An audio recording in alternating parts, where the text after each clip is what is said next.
Hello there, ladies and gentlemen, and welcome to End All Wars as we continue.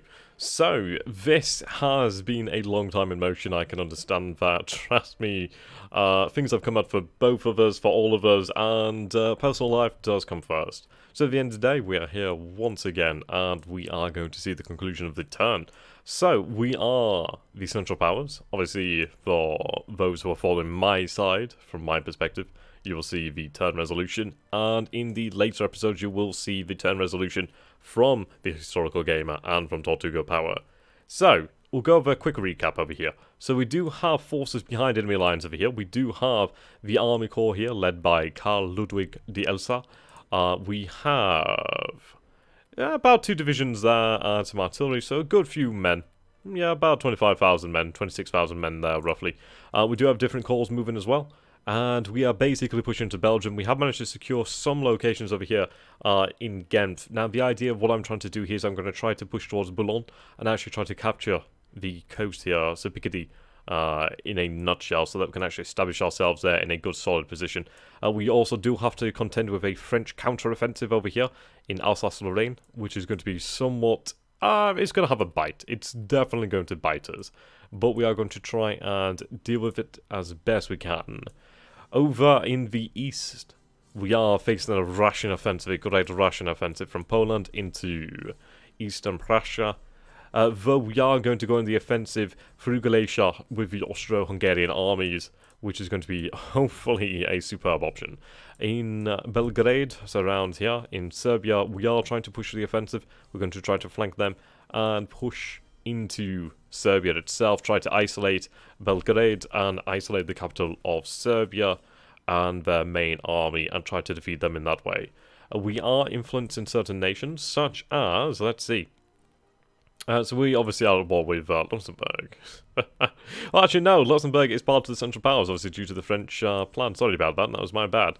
We are working here to try and delay the entry of Japan. That would be quite good, it would work to our advantage. The Western Entente is working to try and sway Italy to their side. I can fight that. I don't mind Italy's entry into the war. I'd rather them stay neutral, in all honesty. I think they'd be more useful neutral. We do have to contend with Portugal, which will inevitably side with the Entente. And, of course, we're at war with the French, British, and the Russians. The Ottoman Empire is one I am trying to sway, as they will be of great use, as well as Bulgaria. But yes, we do have to contend with that. We are also trying to sway Holland. I doubt it's going to happen, but I think it'd be worth a shot, just for the giggles, if anything. So yes, we're going to save it here, and we are going to proceed, and ideally everything will work out as we bloody well hope. I'm not entirely sure, but we'll see what the results are. We'll go by this day by day. I'm hoping that ideally with those forces behind enemy lines that we're able to actually sever a few rail lines or at least try to impede the French mobility there. So we have severed the rail line over here, which is actually going to be quite good. The thing is, he's going to have to send forces, Tortuga will have to send forces here to repair that rail line. So if anything, that is worth quite a bit. Okay, so we do see French forces moving on the rail lines here. The Australian squadron has arrived. Okay, Russian cavalry advancing. Okay, that is a good way to start. So we have taken Liege. Liege will have fallen. So this was on the assault. Okay. I did make a mistake by actually not having my forces set to assault to begin with in terms of Liege. So this has delayed us, but it will be fine. It would have been more ideal if we had not had to do this a second turn, but Liege has fallen. Liege is under our control. At least that will allow the timetable to carry on. At the end of the day, that could have been a difficult position to take. So, an objective taken is an objective held. Okay, so we did suffer a defeat over there, so that is a loss of 17 U-boats. That is quite a heavy defeat. At the end of the day, I wasn't expecting 166 ships. Yeah, okay, so... my. That is a defeat. Hopefully we do not lose national morale. Right, we actually achieved a victory over here, which is actually pretty damn close, considering the fact that the armoured cars were actually involved here. So that is a good result there. Your unit, medium, okay. That's very good. Yeah, the force march didn't help us too great, but we actually did manage to succeed here. We did inflict good damage and broke them, which is really very nice. Infantry, cavalry, yeah, the armored cars, reserve infantry, fatigued, okay. Cowardice, okay. So their men did break. I mean, the fact that they were in place as well could have been really against us. But the victory there is very much welcome. I'm very happy about that. So the French are moving through Luxembourg as we expected. We are trying to make our way behind the French lines to try and sow havoc there. Right, so we did suffer defeat there. At the end of the day, I wasn't exactly expecting that to be anything but. I mean, we are dealing there with 140,000 men, 10,300 cavalry, and 828 guns. Though we did inflict over our number against superior forces. So the actual fortress here did fairly well. I don't know if the fortress has actually fallen, which is interesting. I don't know if it has fallen. I suspect it probably has, but this is not too bad at all, actually. Yeah, so they're exhausted. That's very good to know. So with these forces being exhausted, that's going to play to our advantage. But they did suffer almost 15,000 losses, 195 cavalry loss, and importantly 36 guns lost. That's it's a bad result, but there is a silver lining in that.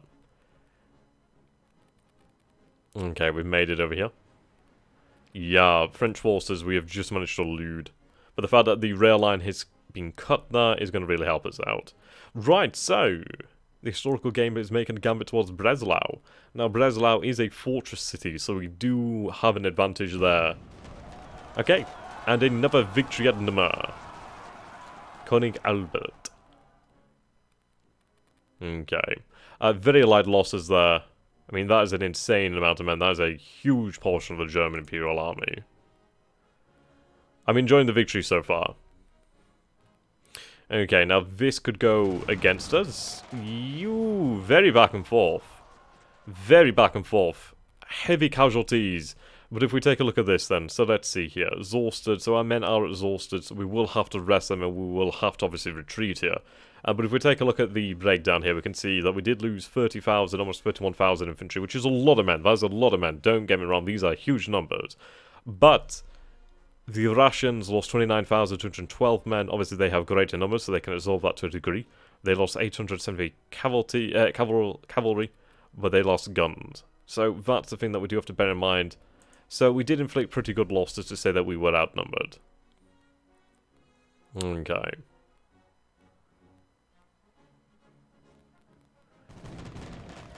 There we go.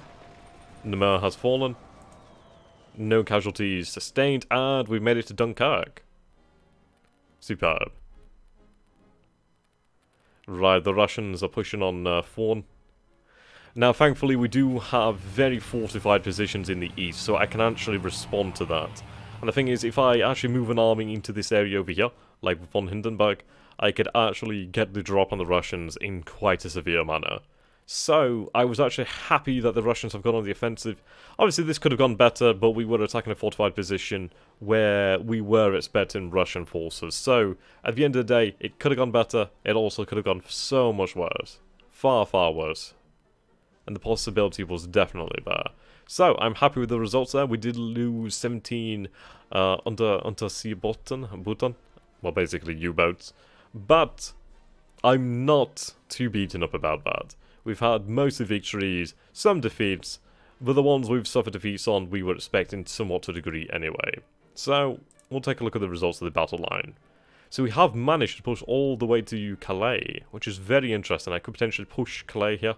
And that would actually net us a size 2 city, size 4 city, size 2 harbour, and a depot. There's only a small garrison here, so I think I will assault the garrison at Calais. We did capture Ypres and Dunkirk.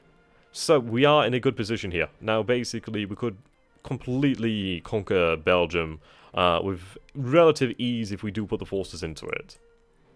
Now the rail lines over here have been severed. That is in my effort to delay French mobility, impede French mobility. Now we do have forces over here to Douai. We do have a army corps, so that's about 26,000 men, almost 27,000 men. About 27,000 men approaching St. Quentin. So, in all honesty, we are pushing on vital objectives. I mean, this is not listed as an objective, but it is indeed, without a doubt, a vital piece of the French logistics network. We are going to push on that. The British Expeditionary Forces have arrived, and that is a good deal of men. That is about 50 to 60,000, potentially even more than that. Definitely a large force that we are going to have to contend with. Now, we could hold our position at Arras, but at the end of the day, I'm going to be assaulted by the British forces. We are flanked by Belgian forces, but we do have reinforcements on the way. There's about 70-odd thousand men, maybe 90,000 men here in total. If we assume 25, 25, 25, obviously the real numbers are far different, and it's not all about our infantry. Obviously, artillery does play a big role, and the cavalry is not even really counted. We do lay siege towards Antwerp. And indeed. Okay. The French have made a big push over here. Luxembourg is obviously under French control. But it's Luxembourg. I'm not exactly going to lose any sleep over that. Now, Trier is held. The garrison has held there, which is very important. So you can see here that we do have Ferdinand Foch and the 20th Army Corps there, the French forces. We do have Ruprecht von Weyen. He is leading a decent force. We do have the 6th Army there. So we could potentially hold the French here, but this is very good. Trier actually holding is a vital importance. So, that's worked out well to our advantage. We actually have managed to get behind the French lines over here as well, which is absolutely superb. Now, this is these are 2 cavalry corps. So I could use these to actually cause massive havoc behind the French lines. Which is what my objective really was, is to cause havoc around the French lines, force a retreat here. And in all honesty, we are pushing here through Belgium, we are pushing into northern France. The vast majority of the French army is deployed in this area here. In all honesty, we are in an advantageous position, I suppose you could say, as much as possible for the offensive character. We are the attacker here. We're never going to be in a true advantageous position, but this is working out pretty well for us. We do have force over here in Belgium that I can swing hard into northern France. Yes, we are facing the British Expeditionary Force, but this is what I'm counting on. The French will have to wheel around, they will have to redeploy their forces, and ultimately they will suffer from redeployment. In the meantime, I can hamper the French logistics network. This has been cut over here to Rafale, which is going to make things more difficult. They are going to have to push through here to St. Quentin, or they're going to have to go around towards Nancy and up the rail line that way. There's no ease of movement here. It's either up this way or up that way, and that's going to slow French movement. French movement into Belgium has obviously been dramatically slowed. All the rail lines are broke over here. We will really profit from the fortress at Namur, which is going to be very nice. I'm going to leave a small garrison there to hold the fortress, which is going to be very nice. So the French position is somewhat weak here at the moment. They do obviously have great forces, but their forces may be without number, as far as we can tell. Obviously, it's a very large force, but it doesn't matter if you have every man in the world. If they're in the wrong place at the wrong time, it doesn't mean shit. So, that's fine. Okay. The Austrians did make a good show. It was very back and forth over here. Very back and forth. But I won't contest the fight in there too hard, as I don't need to. Now, our cavalry force over here has made it to Konstantinov. So I can sever the rail lines over there. I can push on to Beryshev and take the town, or slash and cut the rail lines, and then we'll move on to Zhytomyr and cut the rail lines there, and then from there, obviously on and deeper. Ideally threatening the Russian lines of communication, severing their logistics, and really impeding their movement.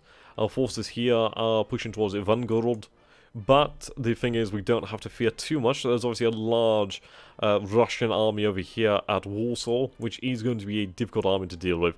But their best commander, or at least one of their best commanders, Alexei Brusilov, is over here at Breslau. Now, Breslau is a very well-fortified city here. Very well-fortified. The actual force inside is 204 power, so not that much weaker than the actual court assault in the city, at least laying siege to the city. And obviously we do benefit from the fact that this is a fortress. Fortress Breslau. It is not going to fall easily. Not to mention the fact it does have a harbour. it's not going to fall anytime soon. It's a very rough target. Thorn over here is a harbored city as well, so it's not going to fall without a good fight. And Thorn has a good garrison there, 266 power. We do have Paul von Hindenburg nearby with a large army. There's another army over here that we could combine and actually exceed the power of the Russians.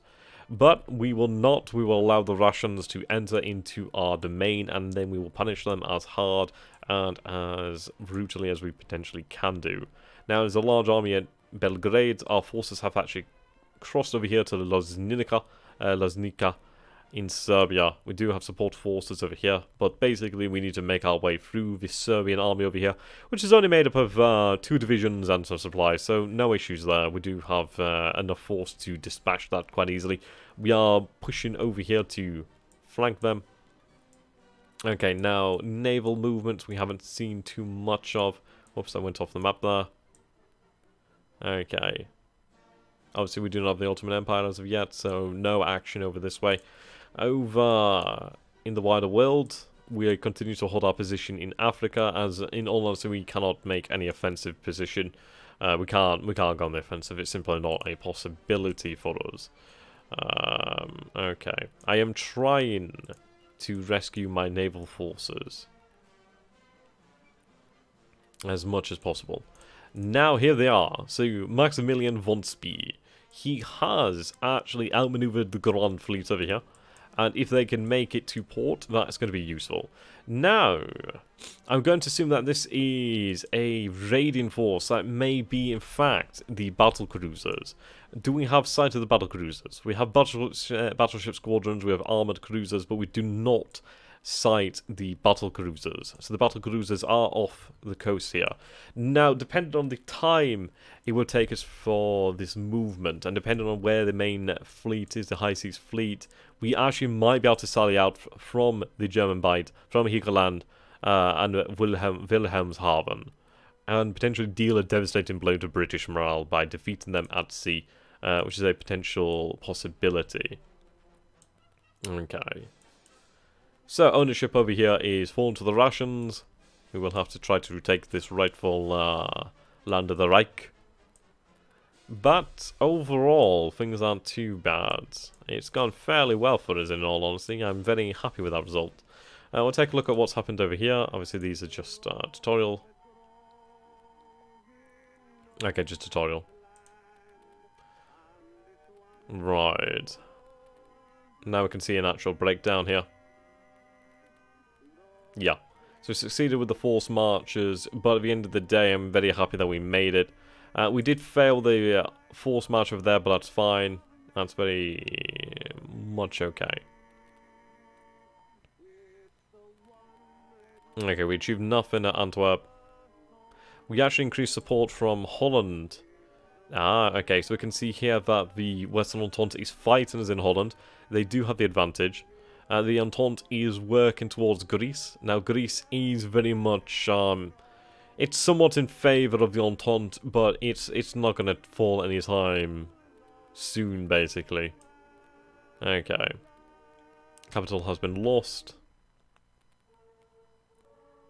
Okay, no influence upon Portugal. Romania is another one we are very much trying to sway.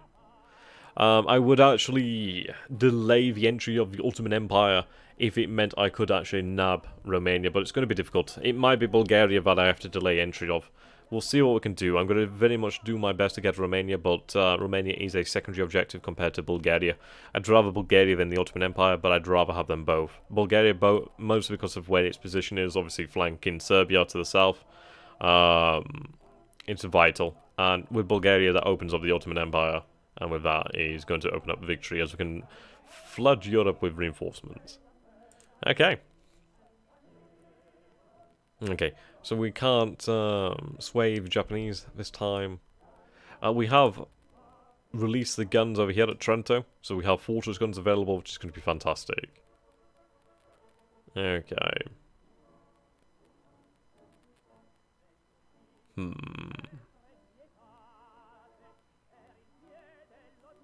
Okay, so this cavalry corps was blocked, so we will deal a defeat to these forces here.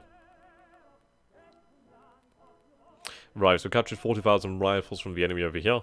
2,000 prisoners. No national morale gained from this battle over here, but it was still a good battle. Obviously the, okay, so we've gained Mons, Liege. Yeah, the fortress at Liege is very much worthwhile. Memel has fallen. Okay.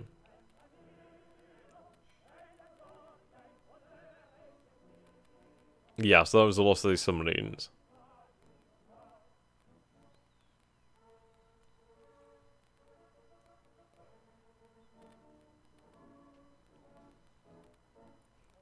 Another victory here against the Western Entente. This one was very nice. I'm very happy about that one. No national morale gained. Okay. So we destroyed the supplies over here, but that's fine. The capture of Brussels and Wallonia has done much to bolster support for the war. Very good. We gain control of Brussels. Yeah, do I?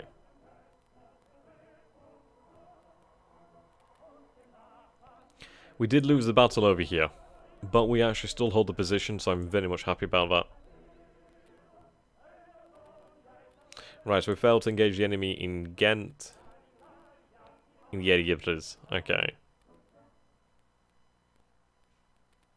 So we failed to engage the enemy over here, but it's only a small division that is very much weakened. We can defeat them quite easily. Oops. Okay. Right, the rape of Belgium is now available. Kaiser's go to Turkey in the Third Boer War.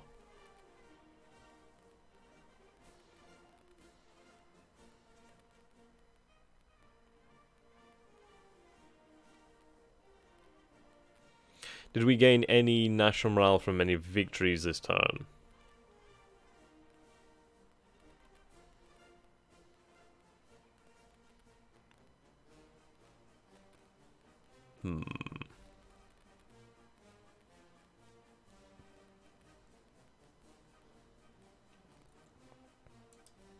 We did not.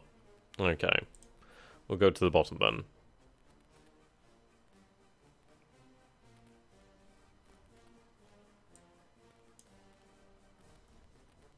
Let's go down here then.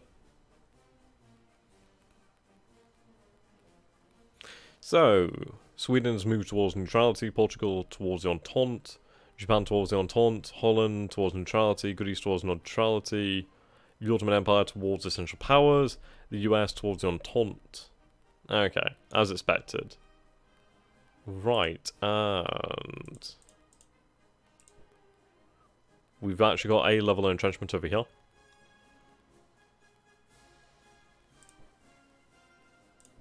Okay, so entrenchment is being... here we go. Yeah, entrenchments are being created, which is good. Seniority is good for Von Bülow. Mulkey.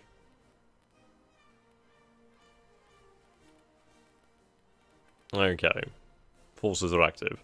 Right, so in a next episode we will go into our next... well, into our next moves.